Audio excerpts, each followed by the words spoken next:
सुंदरकांड भाग 4। जब लंका के द्वार पर पहली टक्कर हुई। अब तक की सारी बाधाएं पार हो चुकी थीं।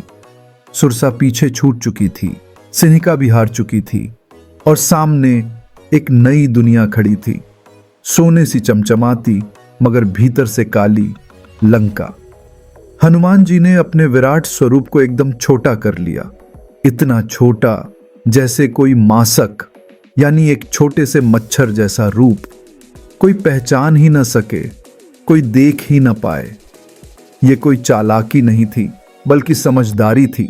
सीधा युद्ध नहीं, पहले समझना जरूरी था।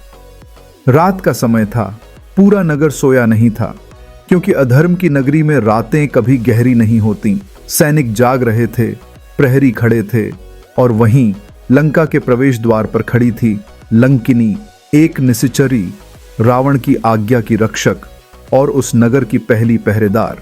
जैसे ही हनुमान जी नगर की ओर बढ़े, उसने गरज कर कहा, कहां चले वानर, ये मेरी लंका है, यहां बिना अनुमति कोई नहीं आ सकता।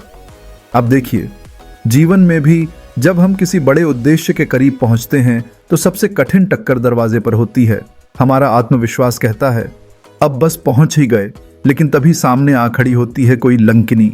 कभी किसी अफसर का अड़ियल रवैया, कभी किसी संस्था की बेरुखी, कभी किसी अपने की कटु बात या कभी अपनी ही हिम्मत का दरकना।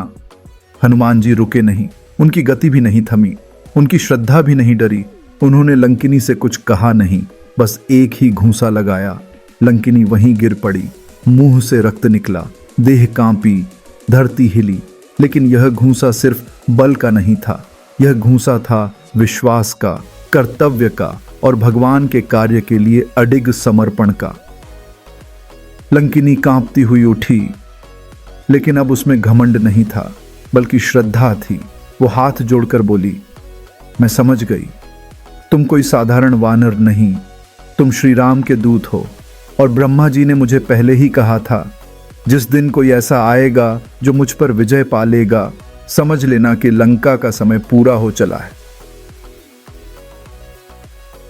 सोचिए, जिसके लिए पूरा जीवन पहरेदारी में गया, वो खुद सिर झुकाकर रास्ता दे रही थी।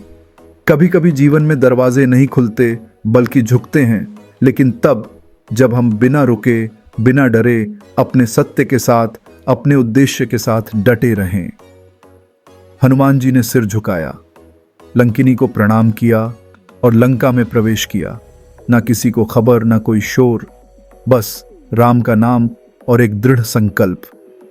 आप भी कभी किसी द्वार पर खड़े हों जहां कोई लंकिनी आपको रोके तो याद रखिए, जरूरी नहीं कि हर बार बहस हो, हर बार सिद्ध करना पड़े।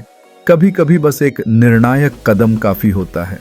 आपका भी कार्य ईश्वरीय है, आपका उद्देश्य भी महान है और आपकी छाया में भी हनुमान बसते हैं। बस श्रद्धा रखिए और चलते रहिए। जय श्री राम, जय बजरंग बली।